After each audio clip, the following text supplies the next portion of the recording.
kuna mtoto wake pale wa kiume ambaye ni ndugu yangu mimi na ni mdogo wangu niliyemlea, ananiambia ninalala naye.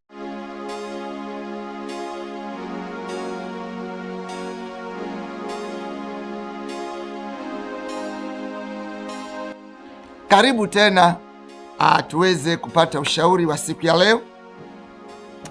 Kila siku ya Alhamisi huwa tuna neno la ushauri, na nashukuru Mungu, nataka tu nikupashe habari njema za kwamba wakati mwingine unaweza upate tabu nzito na maombi yapigwe sawasawa na watu wafunge vya kutosha, lakini still bado uwe jibu hulipati.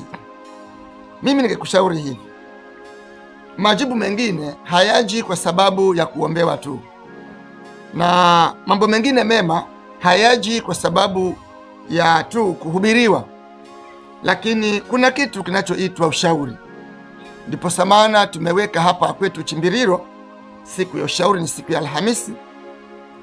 Na Bwana akubariki sana mpendo, unapozidi kunitazama katika video hii, na naamini ya kwamba utakaposikiliza maneno haya ya ushauri, basi utanufaika, na huende ikawa kuna mahali ambapo umesakama kwa muda mrefu huku ukiwa unaombewa, lakini havijakuwa. Usivunjike moyo. Bwana anakupenda bado na anahusika na maisha yako. Yeye anahusika sana na maisha ya mwanadamu. Habari iliyoniweka mahali hapa, mpendwa unayenifuatilia na unayenitazama vizuri, mimi ninataka nikupatie ushauri. Nitaanza na kukupa ushuhuda wa watu wanaokuja kuweza kutafuta ushauri, na nashukuru Mungu kwa nyinyi nyote mliofika mahali hapa na mmepata ushauri. Ushauri wangu wa leo, ninataka nikueleze hivi mpendwa. Unapookoka tayari huwa umeshatangaza vita vikuu ama vikali. Mwinjili atakwambia kwa Yesu kuna amani na kuna furaha na ni tambarare, na anacheza sehemu yake, na ni mkweli. Nimeletewa kesi mbalimbali mahali hapa za ushauri. Sasa wewe ambaye pengine huende ikawa hali hii na kukumba, nisikize kwa makini. Nililetewa kesi juzi, mwanamke akaja na kulia na akasema, nimetoka sehemu za Malindi na nikamwonea huruma mama yangu ambaye alikuwa anaumwa sana na pale nyumbani hapati huduma ya kutosha, na nikaona ni vyema mimi nitoke kule sehemu za nyumbani kwangu ili nije nikae mahali hapa kumhudumia mama yangu. Watoto wake wengine walikuwa nao, lakini wako makazini. Lakini nikasikia kusikitika kwa mama mzazi akiwa anateseka, maana wakaza wanawe pia nao wana vibarua ambavyo huenda wanafanya, na nifika pale nakuta mama anateseka.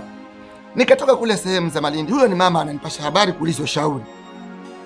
Lakini baada ya siku 2-3 hivi, wiki moja, nikamsikia yule mama usiku akipiga kelele na kulia, halafu anazungumza maneno akisikitika.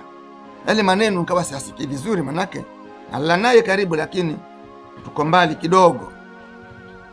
Na nilipokuwa nikizidi kumtafuta jinsi anavyosema, nikakosa.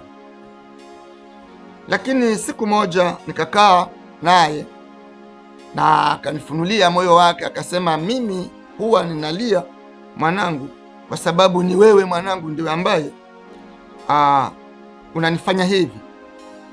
Sasa mimi nimetoka sehemu za mbali ili kuja kumuuguza, lakini tazama, katika hali ya kumuuguza amegeuka na ananiambia mimi ndimi namfanya hivyo. Nilipomuuliza zaidi, akasema kwamba ananisingizia kwamba ananiambia kwamba kuna mtoto wake pale wa kiume ambaye ni ndugu yangu mimi na ni mdogo wangu niliyemlea, ananiambia ninalala naye. Sasa hayo yakanichoma sana moyo. Kumbuka mpendwa, huo ni ushauri ananiuliza mama kama afanyeje. Sasa nimekuja mchungaji, nikuulize, huyu mtu na ni mama angu mzazi ananisingizia na ndugu yangu wa kiume ambaye nilimfuga mimi mwenyewe, mama ni mtu mzima pia. Basi mimi nikachukua hatua, nikasikia uchungu sana, na asubuhi nikaenda kwao, maana bado huyu mama ana kwao ambako ni kwa wajomba zangu. Nikaenda nikawapasha habari, wakasema watakuja wamkanye. Pia nikasema nitakwenda kwa mchungaji ambaye nimemsikia kwamba kuna ushauri, nikamuulize, je, nifanye nini? Maana nasikia uchungu sana, nimekuja kumuuguza lakini ananisingizia na ndugu yangu ambaye nilimlea mimi mwenyewe mpaka akawa mkubwa, na hivi hata ikizidi sana hapa tahakai anafanya kazi sehemu za mbali. Nimekuja mchungaji, mimi nimesikia kuugua, nataka tu niachane nayo mama na nitoke kabisa hapo mahali, nimwache vile kama kufulia mbali, maana nimesikia kuhuzunika sana. Nimeacha nyumba yangu kule, nimeacha mali zangu kwa kumsikitikia mama ili nije nimuguze, lakini analia akisema, wewe ndio utaniua, wewe ndio utaniua. Maana yake unalala na yule ndugu yako wewe, usiku unatoka hapo na yule ndugu yako kule wewe. Basi nikamwambia mama, umeokoka? Akasema nimeokoka. Nikamwambia haya, twende katika kitabu cha Timotheo wa pili hapo 3. Ushauri wangu ukaja na kifungu hicho, na huende kawa mambo haya yanakukumba, na ikiwa yanakukumba mambo haya na umeokoka, sikiliza nikupe ushauri. Huyu mama nikamwelezea hivi, hebu twende kwa kitabu, ingawaje mama hukusoma sana, maana ni mtu mzima ambaye pia hana elimu, lakini ana akili ya kushika ama akili ya kushika. Nikamsomea kifungu hichi cha Timotheo, nikamwambia hivi, Timotheo wa pili hapa mlango wa 3 kifungu cha kwanza kinasema, lakini ufahamu neno hili, ya kuwa siku za mwisho utakuwako nyakati za hatari, maana watu watakuwa wenye kujipenda wenyewe, wenye kupenda fedha, wenye kujisifu, wenye kiburi, wenye kutukana, wasiotii wazazi wao, wasio na shukrani, wasio safi, wasiopenda wakwao, wasiotaka kufanya suluhu, wasingiziaji, wasiojizuia, wakali, wasiopenda mema, wasaliti, wakaidi, wenye kujivuna, wapendao anasa kuliko kumpenda Mungu, wenye mfano wa utauwa, lakini wakikana nguvu zake. Jina la Bwana libarikiwe. Maneno haya mpendwa, ninayaongea kwa sababu neno la ushauri siku ya leo ni siku ya Alhamisi. Mambo haya yanakumba watu wengi, nataka tusimame katika ushauri huu. Haya yote yaliyozungumzwa ni huyu Timotheo, huyu Paulo akimwambia huyu Timotheo, ni kwa sababu ilikuwa itafika wakati, na wakati umefika na ulifika, wa kwamba yatakamilika. Tukisonga pale mbele, unaona kwamba kuna kitu ambacho kinaitwa wasingiziaji. Hizi ni roho ambazo huwa zinainuka ama zitainuka ama ziliinuka, na hizi roho bado hazijakufa, zinafanya kazi mpaka siku ya leo. Uelewe kwamba katika ulimwengu wa kiroho huwa ndio tunatafutwa nao ili tuharibiwe ama tuharibike ama tuvurugwe katika hali ya wokovu wetu.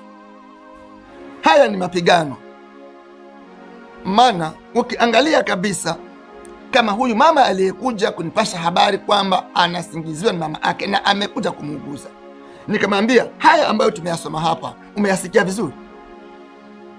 Ilisemekana kwamba siku za mwisho. Je, unajua kwamba hizi siku ni za mwisho? Basi kama hili neno liliandikwa na hizi ni roho ambazo zitafanya kazi, lazima uelewe zitafanya kazi zikifata mtu, na mtu mmojawapo ni wewe